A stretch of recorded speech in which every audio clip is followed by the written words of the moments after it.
John Mayer is the high watermark for many guitar players from my generation and younger. And love him or hate him, the gear that he uses and that he features on his pedal board sends seismic waves through the gear industry, and most of the pedals that he uses are fairly widely known. And yet there's one device on his pedal board that has become the backbone of his overdriven tone that is not widely talked about, and it's called a Box It Later. The Box It Later is a derivative of a Dumble pedal-based effects loop buffer called a Box Later, which is a derivative of a rack unit called a Dumble-lator. And basically the entire point of the device is to take a passive effects loop that would be found in a Dumble-style amplifier and turn it into an active one, so you're better able to use processing gear like delays and reverbs and modulation in the effects loop without any sonic consequences or degradation of the tone. However, this particular incarnation that John Mayer is using is adapted to be specifically used on a pedal board, and it was actually made by Josh Scott. John Mayer turned over to him the pedal-based version, a Box Later, and came up with a Box It Later, a smaller pedalboard-based version of this same exact circuit, and it's been widely used and seen on John Mayer pedal boards for 5 or more years.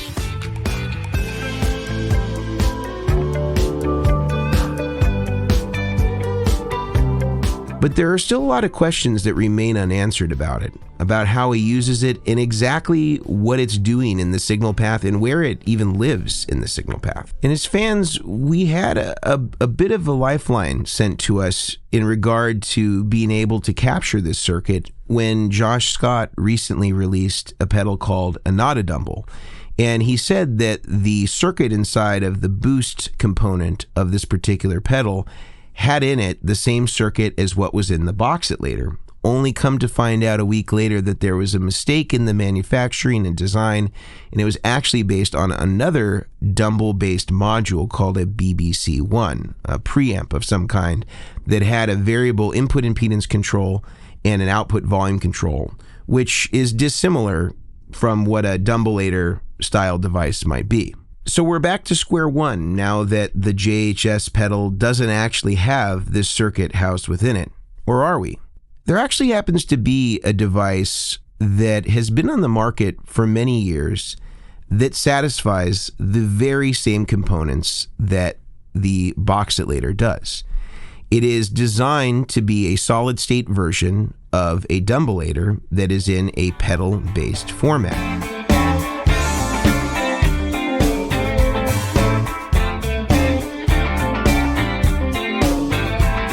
So today, my pal Gabriel Bergman and I, another great guitar player and YouTube influencer, we're going to go through this device and use it on the way that is speculated to be used by John Mayer in his very rig. We're going to use 2 vintage TS10s, a Klein, and this device called the Klein-ulator, which is representing the Box It Later, and see what this actually does to the tone and why it is such an important part of the backbone of John Mayer's overdriven and lead sound. So let's dive into the Klein-ulator and let's see what this thing is all about.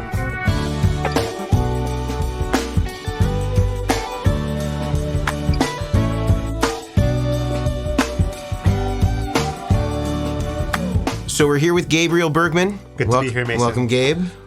And we have on the floor a setup that is as close as possible, with the only element removed being that we don't actually have a physical JHS Box It Later. Yes. We have the Klein-ulator in its place. We have 2 TS10 tube screamers, Japanese made, a Klein Centaur, and we have arranged it in one of the proposed signal paths that it is said to be used by John Mayer. We're going into a stereo pair of vintage mid-60s deluxe reverbs and then going into Logic. Yes. We've even replicated what we know the settings to be of the various pedals. And one principal difference that I noticed between the Klein-ulator and both the Dumble, a Box Later, or the JHS Box It Later is that they only had 2-level controls. Yes. And so one was an input gain control, which is basically how much level is coming in to the loop of the effects loop in it, and then how much is going out. Yes. Whereas this one has an extra control. So it has a send volume, so that's simulating that sort of input gain. It has a return volume, which is any of sort of the gain that needs to be either brought down or brought up depending on how hot the signal coming out of the device in the loop is. And then there's an additional recovery, which is basically a master volume control for whatever feeds what's coming next. I think let's just start first, Gabe, if you could, just playing the same phrase. Can you just take us through each one of the gain stages? So like the Klein-ulator with the tube screamer in the loop gain stage, then the Klon, and then the tube screamer as the last gain stage, and just so we can kind of calibrate like what those three different things represent. Cool, yeah. We'll do a simple phrase in the neck pickup. Here's the clean tone, no pedals engaged. First tube screamer in the Klein-ulator loop.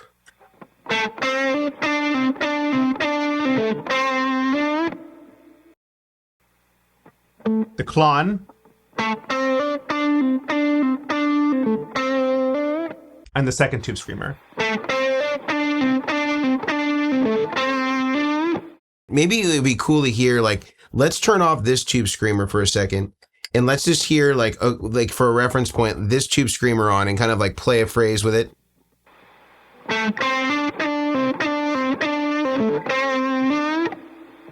And now let's go to that one and hear that one do the same thing.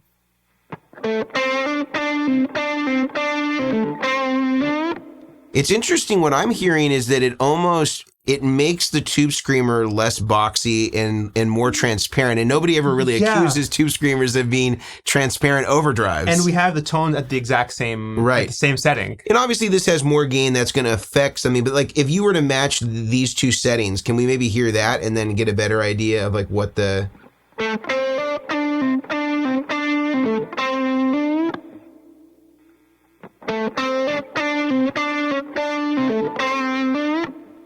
Right. Let's maybe hear it with that example of like how it might stack then with the Klon and how we might do it. So Klon after tube screamer and then Klon in front of tube screamer. Yeah, so we hear it because we have now the same settings. Yeah, and the only difference being the Klein-ulator. Exactly. So here is, I guess, just TS and Klein-ulator. Right. Klon.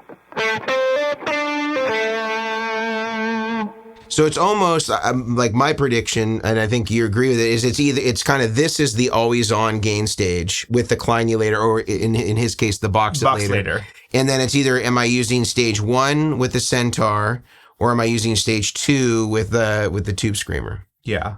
Now, the other theory that the Tone Geek talks about is that the Tube Screamer comes before the Box It Later or the Dumble effects loop, and that it's just wired into itself to basically just be a standalone attenuator for the gain stages coming in, and then can be used as a boost going out of it. So I think we should reorient this to match that other signal path, and let's see how that sounds comparatively. Let's do it. So we've reoriented. We've got the Tube Screamer coming after the guitar. The Tube Screamer is then going into the Klein-ulator. Now you'll notice from the overhead cam, there's nothing plugged in between the send and return. No. One smart thing that the designer of this product did is he made them short to themselves. So it's basically the same as how it's speculated John Mayer would use a bridge cable to bridge the send and return. This doesn't need you to do that. If you unplug from them, it automatically connects them together. So all the controls still work as though it were a normal pedal, even without the effects loop being used. Then that's feeding the Centaur. Then that's feeding another TS10. So I noticed you've already adjusted some settings here. Yeah. And what was the intent behind that? So if we just hear the Tube Screamer, the first one on, right, there you'll notice our lead boost, or our first boost, right?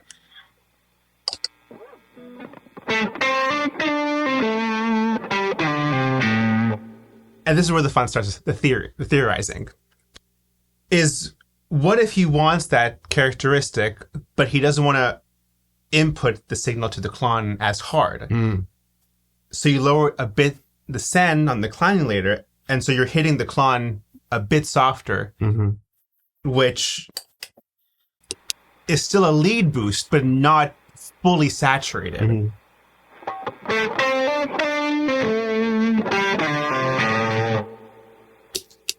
In a way, how I'm hearing it is it's almost simulating our second tube screamer with the higher gain.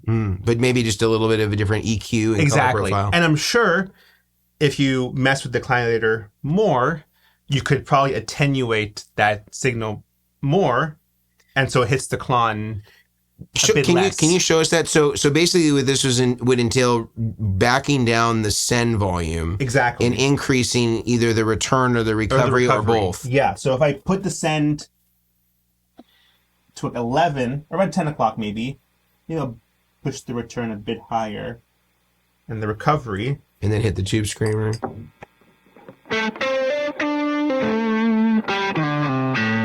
Already a bit cleaner. Bit cleaner. Here's the...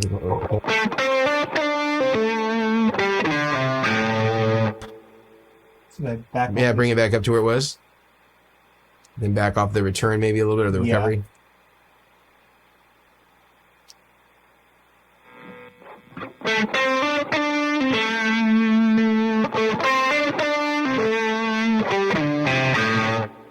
I mean, it's cleaner. Can we hear it now with this second stage and see what that sounds like as a separate thing from the Klon? So...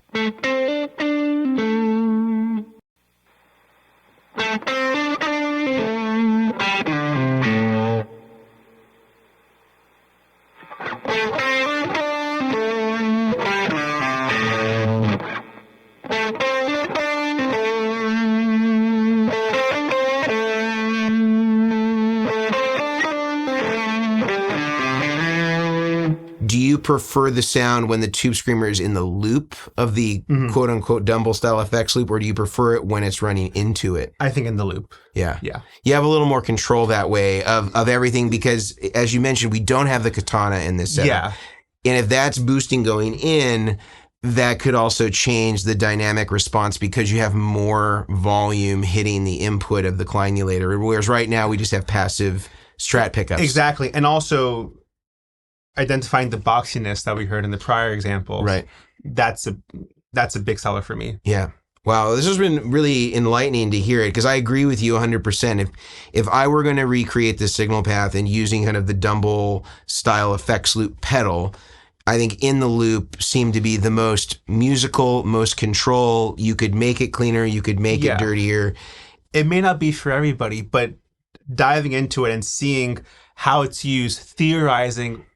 I mean, no one knows what's really being used for. This is all a guess. Which is the fun part. But very educated guess. Yeah, which is so much fun and interesting enough is applying this to your rig and see how you could be, or how this can be useful to you. Yeah.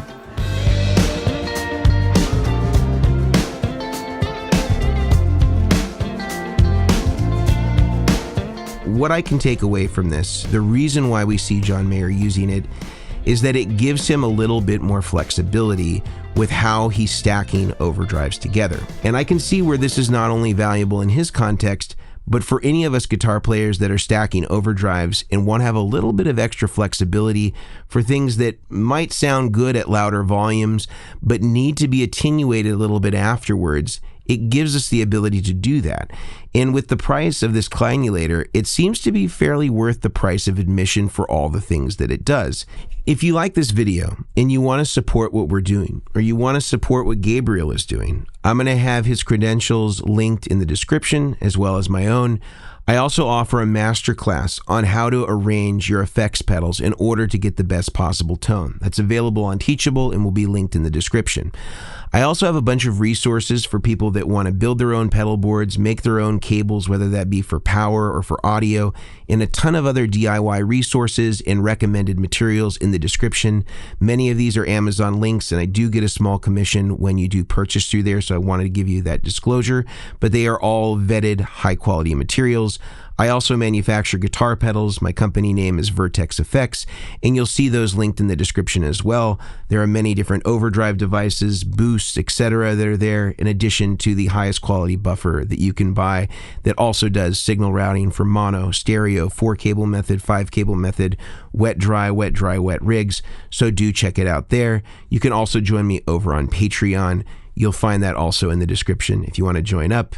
And I thank you so much for watching today, and hope you'll check out some of the other videos here on the channel. Until next time, I'm Mason Marangella from Vertex Effects, and I'll see you on the next one.